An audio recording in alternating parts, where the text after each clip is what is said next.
여러분 안녕하세요. 잠깐 기도하겠습니다. 사랑하는 하나님 아버지 은혜를 감사합니다. 오늘 또 씩씩하게 이길 수 있게 해주시고 승리하게 해주심을 감사드립니다. 하나님, 오늘 또 하나님께서 이 공부를 마쳤을 때 감사할 수 있게 해주시옵소서. 주님이 함께 해주실 것을 믿으며 예수님의 이름으로 기도합니다. 아멘. 여러분, 오늘은 마가복음 13장을 공부할 것입니다. 하나님 예수 그리스도 성령님을 색칠해 오고 제자들을 색칠해 달라고 했습니다. 색칠을 하고 난 뒤에 여러분들이 여러 번 읽으셨을 거니까 한 세 번 읽고 났을 테니까 1절에서 23절까지는 성전 파괴와 한나는 날에 대해서 얘기를 하고 있습니다. 예수님이 환난받는 것을 얘기하겠죠. 그 다음에 재림의 때, 예수님이 다시 오실 재림의 때는 어떻게 할 것인가, 이 이야기가 나옵니다. 24절에서 27절까지고요. 그 다음에 무화과나무의 비유를 얘기하면서 얘기를 해주고 있습니다. 28절에서 31절까지예요. 오늘은 여기까지 공부를 할까 하는데 그렇게 공부하는 데에 필요한 것이 있습니다. 마태복음하고 함께 보겠습니다. 왜냐하면 마태복음에는 이런 이야기들이 좀 더 구체적으로 좀 나와 있습니다. 마가복음은 성큼성큼 건너가는 대신에 그 다음에 마태복음은 아주 자세하게 나와 있거든요. 그래서 그 재림이라는 예수님의 재림이라는 문제가 굉장히 중요한 문제예요, 우리한테는. 그래서 이걸 공부를 하고 그리고 마치고 32절에서부터는 이제 그 좀 또 이렇게 공부를 해서 마치고 이렇게 하겠습니다.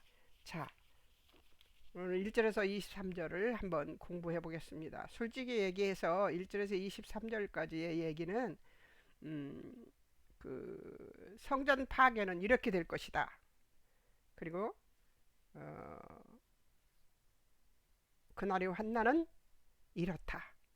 이런 얘기들을 할 것입니다. 성전 파괴와 한난 날에 대해 예언하시는 예수님이 그렇게 예언을 많이 하시지는 않았어요. 그 하나님 나라에 대해서 얘기해 주셔서 그게 다 예언이지만, 그러나 거기에서 이 때가 지나서 어느 때가 되면 이렇게 될 것이다 하는 얘기 같은 것들은 많이 안 하세요.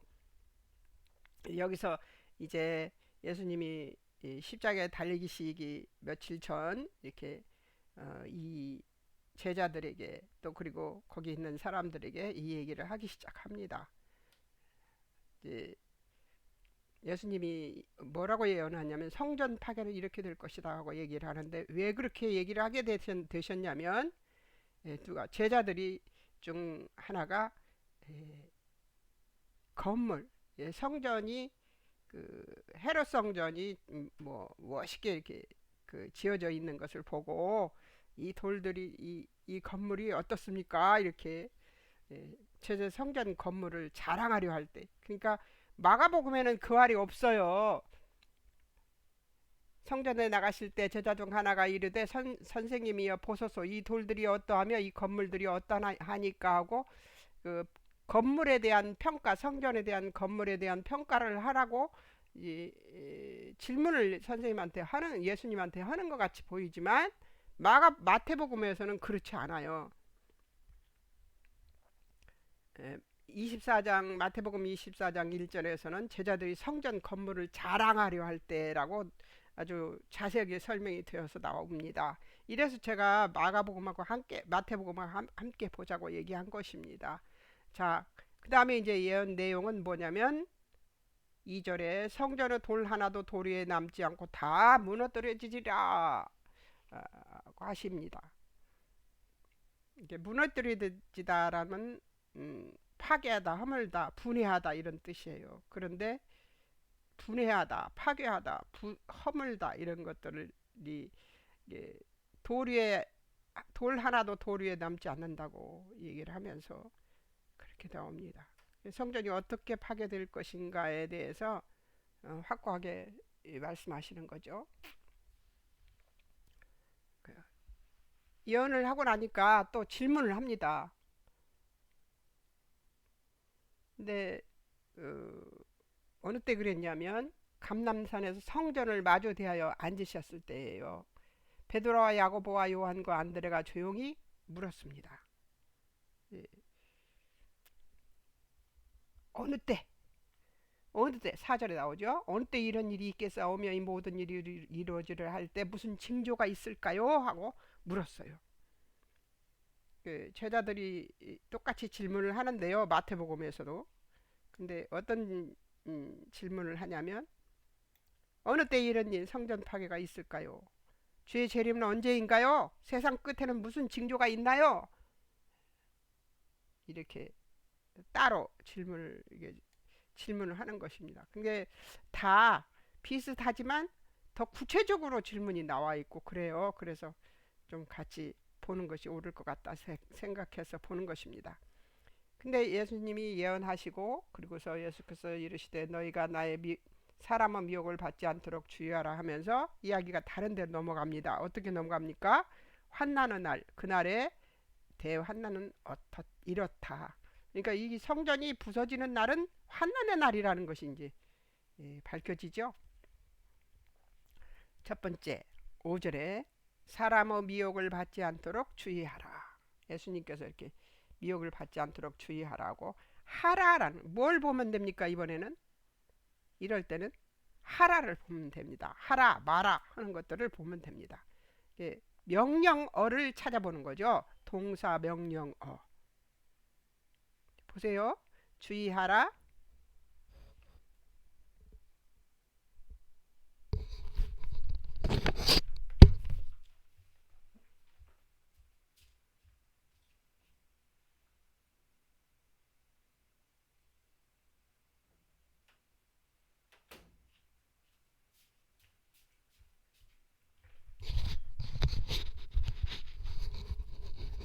별게 다 방해를 하네.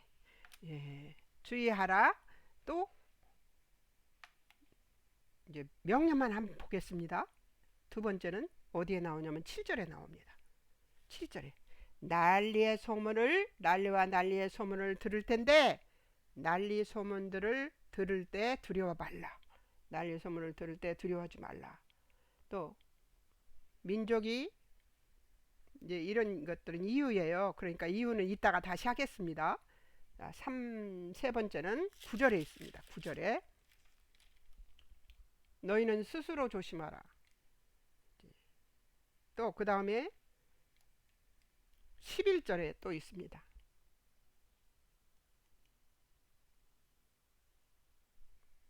11절에 뭐가 끌려간 뒤 할 말 미리 염려 말고 그 시에 주시는 그 말을 하라.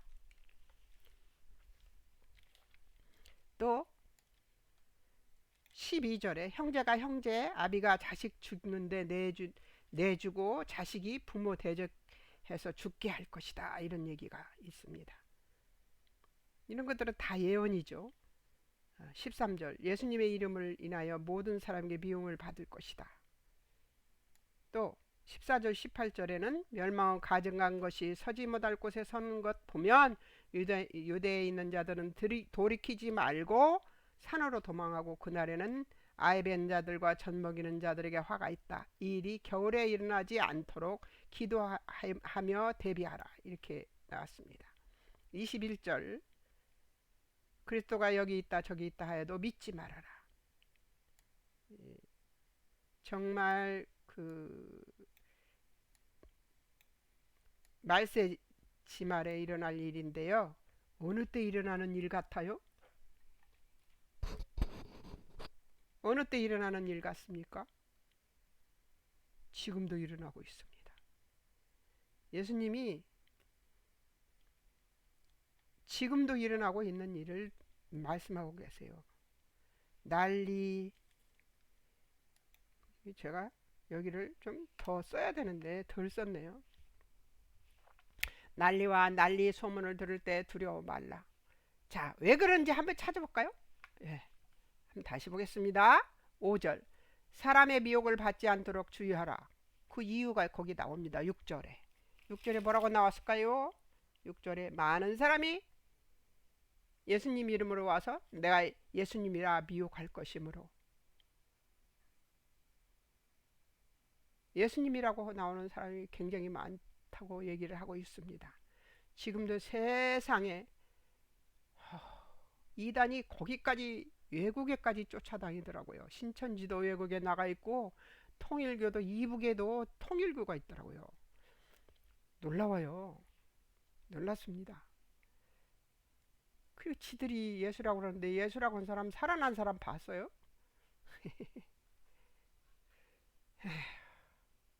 무슨 재주로 돈을 벌어 미혹하려고.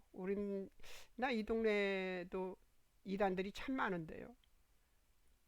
그거 본부가 여기 있어요. 위치만이 성경 연구원이라고 딱 그렇게 나와요.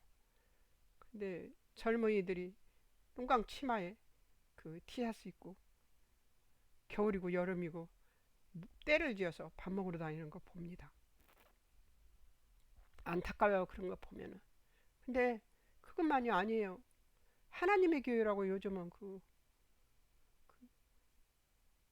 안식교인가 뭐 그거가 어디서 돈이 나서 그렇게 크게 교회들을 짓는지, 교회라고 하면서 집을 짓는지 모르겠어요. 자, 여러분, 미혹당하지 않도록 조심하십시오. 또 난리, 7절에 난리의 소문을 들을 때 두려워 말라. 이유는 7절에 나옵니다. 아직 끝이 아니다.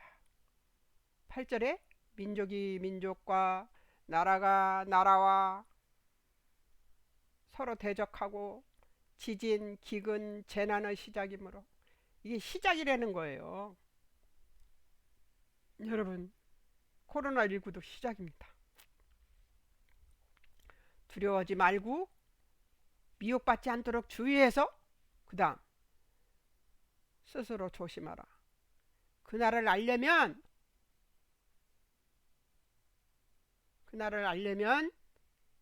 이제 보겠습니다. 그 이유가 뭐냐? 공회에 넘김, 회당에 매질, 예수님 때문에 지도자들 앞에 설 것이므로, 저에게 증거되려 하므로, 복음이 먼저 만국에 전파되어야 할 것이므로. 그러니까 조심은 하되 그날이 아직 끝이 아니고 시작이니까 미혹받지 않도록 주의하라, 이 얘기입니다. 만약에 11절에 이제 끌려간 뒤에 할 말 미리 염려 말고, 잡혀간 뒤에 이제 그 사람들에게 할 말 미리 염려를 하지 말고 그 시간에 주시는 말씀으로 말을 하라는 거죠. 너희를 죽게 하지는 않겠다, 그 얘기 아니겠습니까?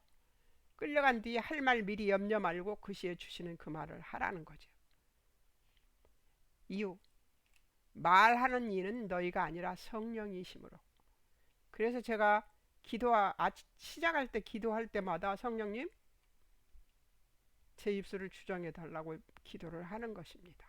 여러분도 그래야 돼요. 어떤 사람을 만나든 그 사람을 만났을 때 성령님, 제 입술을 주장해 주십시오. 그래야 내가 하나님 뜻에 맞지 않는 말을 안 하게 됩니다. 자, 그 다음에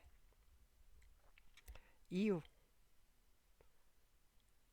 말고 5번 12절이죠. 12절. 형제가 형제, 아비가 자식 죽는데 내준대요. 자식이 부모 대적해 죽게 할 것이래요. 어떤 세상이에요? 뒤죽박죽인 세상이 되겠죠. 자, 13절. 그 이유를 13절에 또 이런 말씀을 하십니다. 예수님의 이름으로 인하여 모든 사람에게 미움을 받을 것이다. 이건 당연히 우리가 받아야 되는 것이죠. 그 이유는 13절. 끝까지 견디는 자는 구원을 얻을 것이므로. 자, 또 멸망에 가증한 것이 서지 못할 것에 서는 것을 보면 유대에 있는 자들은 돌이키지 말고 산으로 도망하고 그날에는 아이벤 자들과 젖먹이는 자들과 화가 있다. 이 일이 겨울에 일어나지 않도록 기도하며 대비하라. 어느 때를 얘기하는 것 같아요.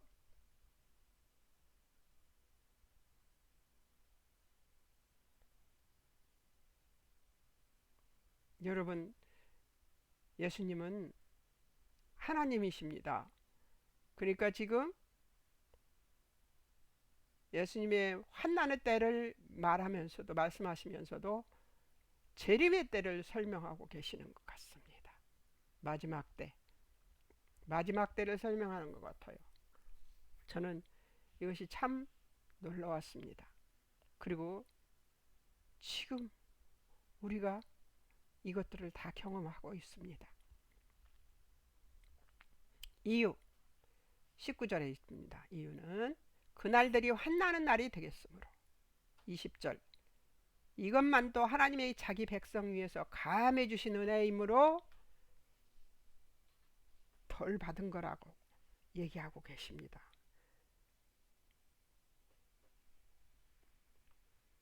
예수님의 재림은 누가 잘 못해서 오는 것이 아닙니다. 그때는 정말 심판의 때예요. 그리고 그 심판의 때는 날마다 오고 있습니다. 오늘 그걸 제가 제 몸으로 체험을 했습니다. 저는 종말을 기다리는 자 같이 종말론적인 사상을 가지고 살지 않고 오늘을 현실을 사는 사람처럼 하루를 살았습니다. 그리고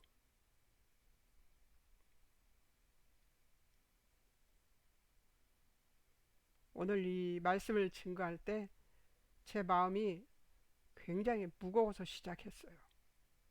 왜냐하면 기도도 되지 않고 또 잠도 잘 수 없었습니다. 그런데 이 말씀을 하기 위해서 하나님께서 그 경험을 하게 하시는 것 같습니다. 밤새 잠을 안 자고 놀았어요. 그래서 하나님 자야 돼요. 내일 방송해야 되는데요. 그랬는데 그것과는 다르게 저는 행동하고 있었습니다. 세상적으로. 그래서 밤새 잠 안 자고 놀았어요. 무엇을 하고 놀았냐는 묻지 마십시오. 세상 사람들처럼 살았습니다. 하루를.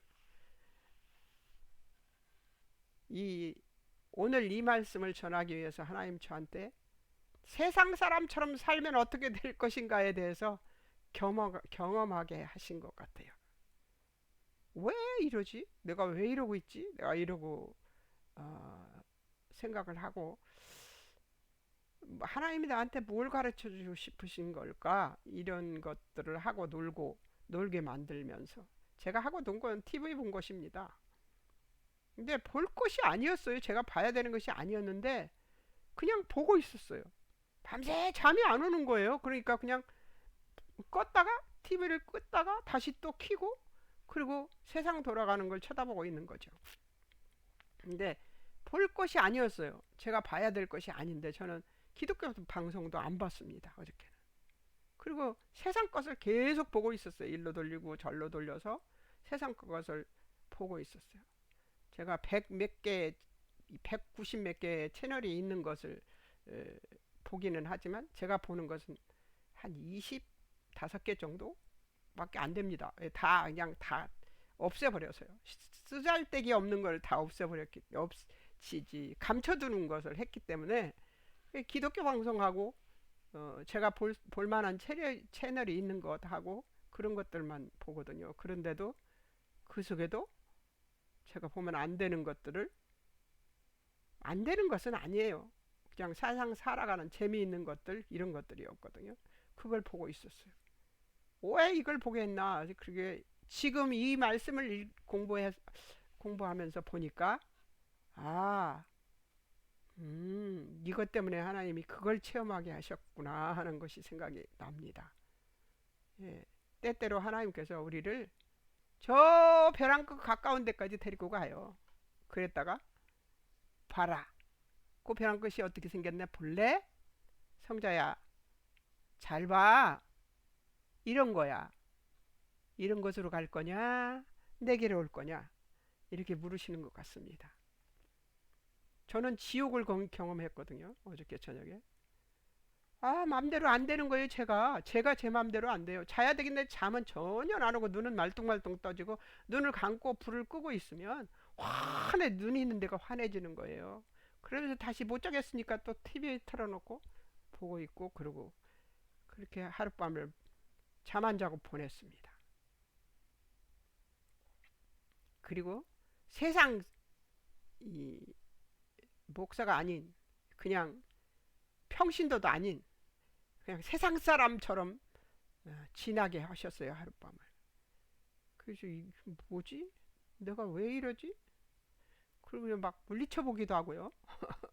그런데 그게 아니었어요. 하나님이 이것을 알게 하셨던 거죠.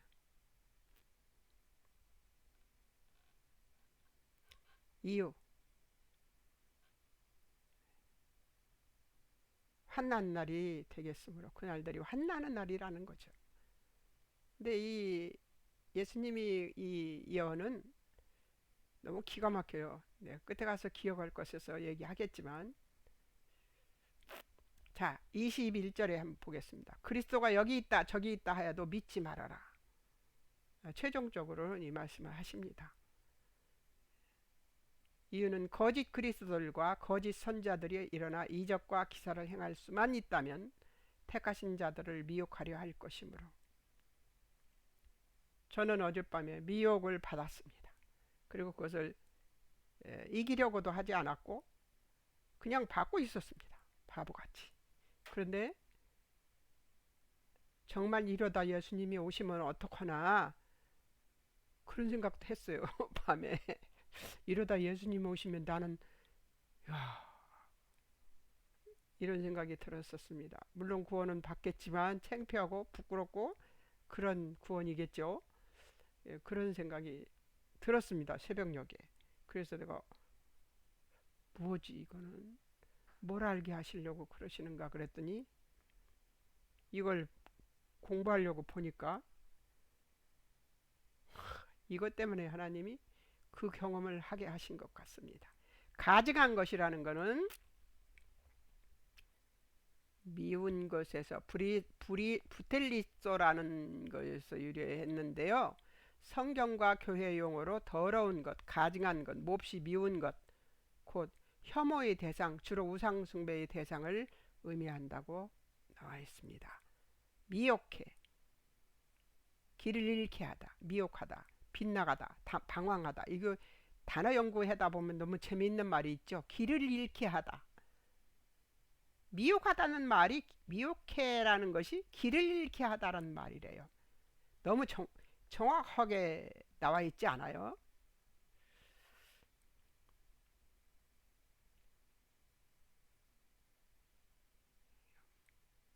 삼가하라 볼레포에서 호라오 보다에서 삼가하라 보다에서 유래했는데 눈의 기능에 더 의미를 주는 보다 주의하다에 무엇에서 주의를 기울이다 이런 말 삼가하라는 말은 볼레포라는 말인데 호라오 보다에서 유래했대요. 눈의 기능에 더 의미를 준다는 거죠. 보다 주의하다에 무엇에 주의를 기울이다. 너무 재밌지 않아요? 삼가하라는 말이 어떻게 우리말로 삼가하라는 말이 그 나라 말로는 보다 주의하다 무엇에 주의를 기울이다. 그러니까 눈의 기능에 더 의미를 주는 단어라는 거예요. 너무 재미있지 않아요? 이 볼레포라는 이 삼가하라는 단어의 어원이 보다에서 유래를 했다는 거예요. 그러니까 어원을 잘 보는 게 중요해요. 헬라어는. 그래 너무 재밌지 않아요? 눈의 기능에 더 의미를 준다. 이게 삼가하라는 말에 무엇에 주의를 기울이라는 말이 숨어 있다는 얘기잖아요.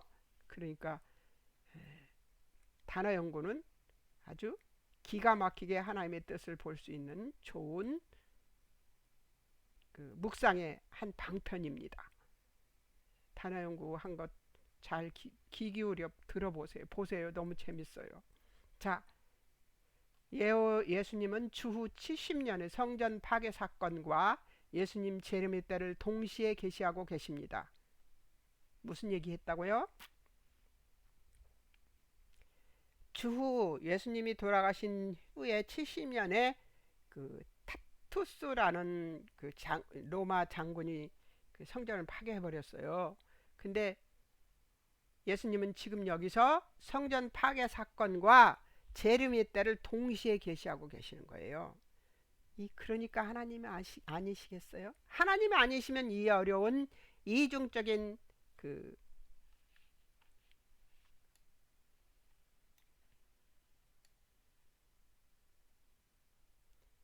이중적인 근한에 대한 표현을 이렇게 감추어 두시고 계시하실 수 있을까요?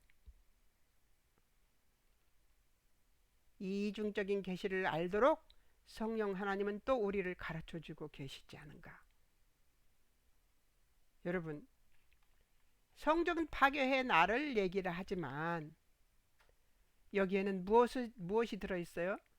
예수님 재림의 때에 어떻게 해야 되는가가 들어있는 겁니다.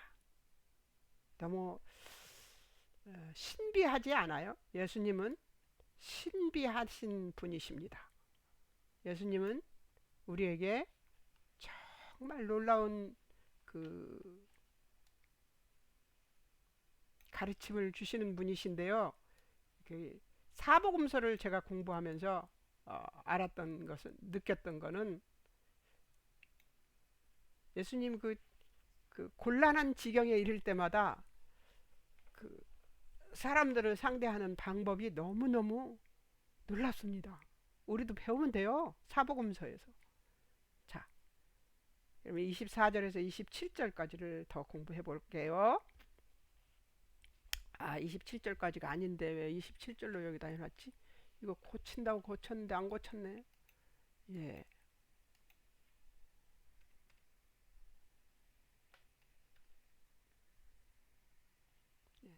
31절까지, 24절에서 31절까지 재림의 때 행동 지침입니다. 또 여기 맞구나. 제대로 됐었는데 그랬구나. 27절까지 재림의 때 행동 지침이고 28절에서 31절까지는 재림의 때의 현상입니다. 어떤 현상이 일어날 것인가에 대해서. 그런데 제가 24절에서 31절까지 예수님의 재림의 현상, 천지와 자연 모두가 순종한다 이렇게 썼어요. 그래서 제가 이걸 하고 있습니다. 24절 그때는 24절 한번 보겠습니다. 24절 그때는 무슨 일이 일어날까요? 그때는 환난 후 해가 어두워지며 달이 빛을 내지 아니하며 뭐예요? 해, 달, 빛을 환난 후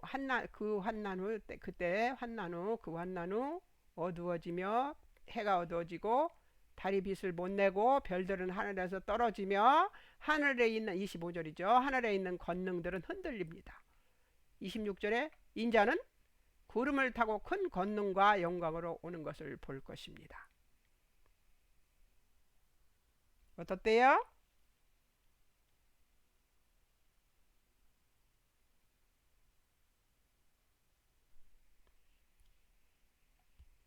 (27절) 하나님은 천사들을 보내서 하나님 택한 자들을 사방에서 모을 것이래요.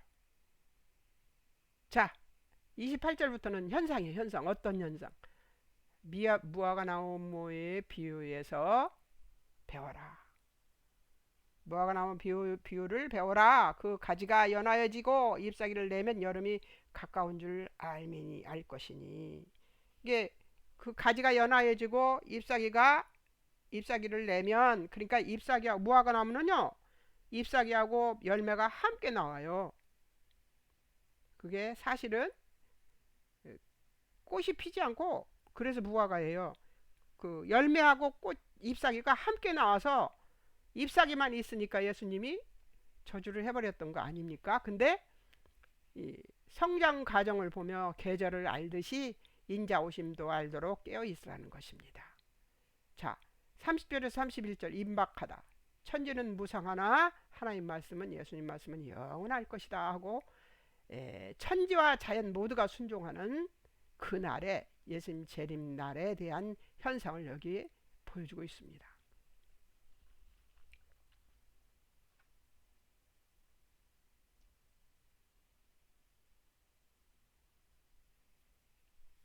이제 오실 때는 그렇습니다. 그런데 제가 왜 마태복음 24장 32절에서 51절을 이 보기로 작정을 했냐면 여기는 이렇게 간단하게 얘기하고 많은데요.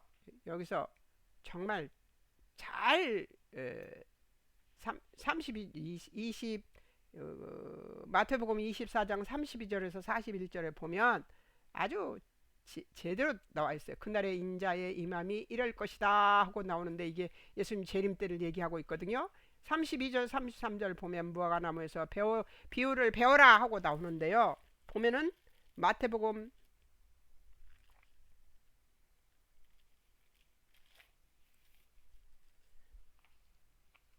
무화과나무의 비유를 배우라. 그 가지가 연화지고 잎사귀를 내면 여름이 가까운 줄을 아나니 이와 같이 너희도 이 모든 일을 보거든 인자가 가까이 곧 문 앞에 이른 줄을 알라. 그리고 얘기를 하고 있습니다. 그러니까 무화과나무만 보고 무화과나무가 잎사귀가 연해지면 언제 예수님 오실라나 이렇게 보라는 것이 아니고 그만큼 깨어서 이 세대가 다 지나가기 전에 일어날 것이다. 임박하다. 천지는 없어져도 예수님 말씀은 없어지지 않을 것이다. 사람들이 예수님이 올 것이 다시 오실 것이라고 그래놓고 2000년이 지났어요. 그러니까 에이 안 오실지도 모르겠구만. 내 때에는 안 오실 거야. 그리고 마음을 턱 놓고 있을 수도 있습니다. 그러나 하나님의 때는 어때요? 천년이 하루 같고 하루가 천년 같은 분이십니다. 예수님 기준으로 보면 이틀밖에 안 지났어요. 맞지 않아요? 35절 천지는 없어져도 예수님의 말씀은 없어지지 않습니다. 36절 그날 때 천사 아들 다 몰라요. 그날 언제 올지 그때가 언제인지 천사도 아들도 다 모릅니다. 오직 아버지만 아십니다. 그러나 의심은 금물이래요.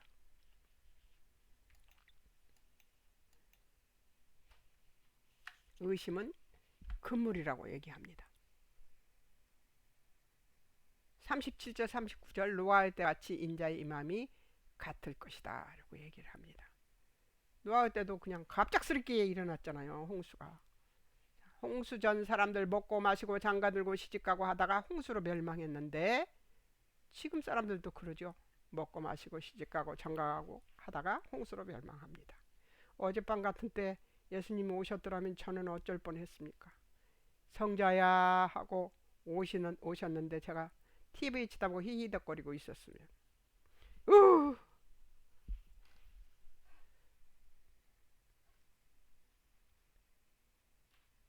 밭에 있는 두 사람이 한 사람은 데려가고 한 사람은 버려둠을 당하고 맷돌질하려던 두 여인이 한 사람만 데려가고 한 사람은 버려둘 것이다. 시기는 예수님도 모르고 하나님만 아신다. 이렇게 얘기를 하고 있습니다.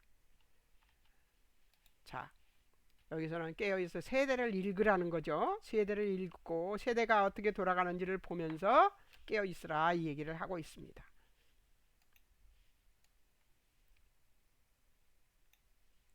42절에서 51절을 보겠습니다. 마태복음 24장 42절에서 51절. 그날에 이제 어떻게 대처할 것인가 이렇게 얘기를 하고 있습니다.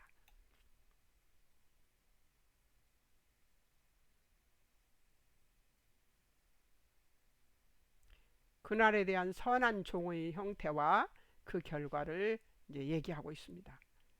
42절 껴있으라 어느 날 주 임할는지 알지 못하므로 43절 집주인 도둑 오는 시기 알면 껴있었을 것이나 그죠? 도둑 오는 것 시기를 알면 껴있었을 것인데 도둑을 맞습니까? 왜? 도둑 오는 시기를 모르니까 준비하고 있으라 생각지 않은 때 인자가 올 것이므로 충성되고 지혜로운 종이 되어라. 주인이 맡겼으므로. 그 결과 주인 올 때 주인이 보면 복이 있을 것이다. 47절에 주인이 그의 모든 소유를 맡길 것이다. 이렇게 얘기를 하고 있습니다. 그러니까 첫째로 뭘 하라고? 깨어 있어서 준비하고 충성하라는 것입니다. 그날에 대한 악한 종의 형태와 그 결과. 48절 50절 주인 더디 올 걸 믿고 동료 때리고 방탕하게 되면 생각지 않은 날 알지 못하는 시각에 주인이 이를 것이다. 그 결과 때리고 의식하는 의식자의 받는 벌에 처할 것이다. 슬피 울며 이를 갈 것이다 하고 나옵니다. 데살로니가 후서 2장 1절에서 4절에 보면 재림이 때 영으로 말로 편지로 주의 날에 이른다. 그러니까 무엇으로 예수님이 오신 것을 보여줄지 모르는 거죠. 시기 불보고 사람 멸망의 아들 나타나기 전엔 그날 이르지 않을 것이다. 근데 이거 불법의 사람 멸망의 아들 여러분들 누군지 알아요? 알아볼 수 있겠어요? 예수님도 몰라보는데 이 사람들은 어떻게 알아보겠습니까? 뭐 신천지 종주가 그런 사람일까요? 여기 있다 저기 있다 그러지 말고 뭘 찾아요? 금을 진짜 금 다이아몬드를 알려면 진짜를 열심히 봐야 한답니다. 가짜를 보는 것이 아니고 진짜를 열심히 보면 또 보고 또 보고 또 알고 진짜를 알면 가짜를 만나면 단박에 알아본답니다. 그런 것처럼 진짜만 하고 있으면 돼요. 가짜를 하고 있지 말고. 재림이 때 어젯밤 저처럼 가짜를 하고 있으면 안 되죠. 그걸 하나님이 제게 체험하게 하시려고 어젯밤 그 일을 저한테 이루신 것이 이제 확실하게 증거가 깨달았습니다. 왜 아버지 내가 이걸 보고 있죠? 내가 그러고 있었는데. 경고 이유. 다니엘서 9장 20절 27절까지입니다. 24절 거짓 그리스도 선지자들 큰 표적 기사 보여 할 수만 있다면 택한 자들도 미혹할 것이므로. 27절 인자의 임함 번개의 번쩍임 같이 임할 것이므로. 한순간에 오신다는 거죠. 자, 그러니까 가짜를 보고 있지 말고 진짜를 보고 있으면 되는 거죠. 그죠? 깨어있으라는 명령이 계속 강조되고 있습니다. 멍 때리고 마냥 넋을 놓고 있지 말라는 것입니다. 어젯밤에 저처럼. 그러나 세상에서는 이 멍 때리는 삶을 좋아합니다. 왜냐하면 편하니까. 그러나 예수님을 믿는 삶은 편한 삶이 아니고 평안한 삶이다. 평안은 주 안에 거할 때만이다. 이건 미리 써놓고 저는 체험을 어젯밤에 한 거예요. 평안은 주 안에 거할 때만이다. 주 안에 거하는 삶은 편안한 삶이 아니고 깨어있는 삶이고 충성된 삶이고 준비된 삶이어야 하기 때문이다. 평안은 자유를 주지만 편안은 내면에서 끊임없이 자유를 방해합니다. 어젯밤에 제가 그랬어요. 잠을 안 자고 세상 편하게 누워서 불 다 떼고 뭐 따뜻하게 해놓고 어제 또 이부자리도 전부 침대 카바까지 싹 다 바꿨습니다. 포근한 걸로 싹 다 바꿔서 편안하게 누워서 마음은 지옥 같았어요. 어젯밤 이것을 체험한 것 같습니다. 이 말씀을 오늘 여러분들한테 가르칠 이 말씀을 체험하고 왜 그런지 모르는데 평안하지 않았어요. 전혀 편안하지도 않았습니다. 사실은 사람들이 추구하는 편안은 그리 많지 않아요. 그리고 그 편안은 평안과는 아주 다릅니다. 불안해요. 굉장히 편안한 자세였어요. 그런데 굉장히 불안한 밤이었습니다. 여러분, 작은 것이나마 제가 이 체험을 하고 여러분들에게 이 말씀을 증거하게 되어서 너무너무 감사합니다. 오늘 저는 날아갈 것 같아요. 이 하나님 뜻을 어젯밤 하나님 뜻을 몰라서 헤매던 그 자유가 없는 그 참 편안, 절대로 누리고 싶지 않은 편안이었습니다. 그래서 저는 조금 불편해도 평안이 좋습니다. 네, 심령이 평안한 것이 훨씬 좋습니다. 여러분 좋은 체험하게 해주셔서 감사합니다. 그리고 다음 주에는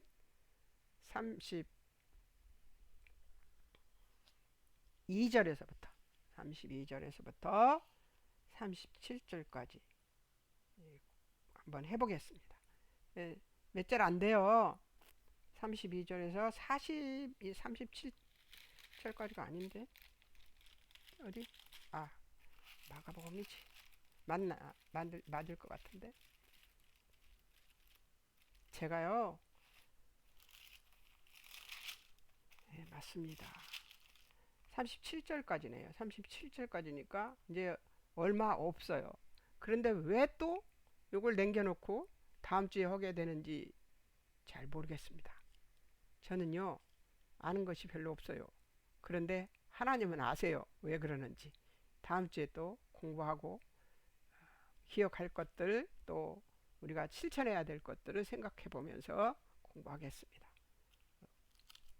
열심히 색칠도 하시고 또 공부한 것을 마음속으로 다시 복습해 보시고 성경 말씀은 체험해야 됩니다. 이렇게 저처럼 체험하면 능력이 됩니다. 예. 그래서 여러분 편안을 원하십니까? 평안을 원하십니까? 저는 평안을 원하겠습니다. 여러분은 어떤 선택을 하실 건지 공부한 거 다시 공부해 보시고 예, 답을 내리시기 바랍니다. 여러분 안녕히 계세요. 잠깐 기도하겠습니다. 사랑하는 하나님 아버지, 하나님의 말씀을 체험하게 해주셔서 감사합니다. 편안과 평안, 그리고 깨어있는 거와 깨어있지 않은 자세, 이런 것들을 깨닫게 해주셔서 너무 감사합니다. 아버지, 우리가 예수님 오실 때를 기다리는 자로서 깨어있어서 항상 주 예수 그리스도 안에 있는 평안을 구하는 우리들이 되도록 주님 도우시고 인도해 주시옵소서. 깨어있어서 충성되고 준비를 잘하는 예수님의 재림을 준비를 잘하는 우리들이 될 수 있도록 주님 축복해 주시옵소서. 언제나 우리를 깨어있게 하실 예수님을 찬양하며 예수님의 이름으로 기도합니다. 아멘. 아버지 감사합니다. 여러분 다음 목요일 날 봬요. 수고하십시오.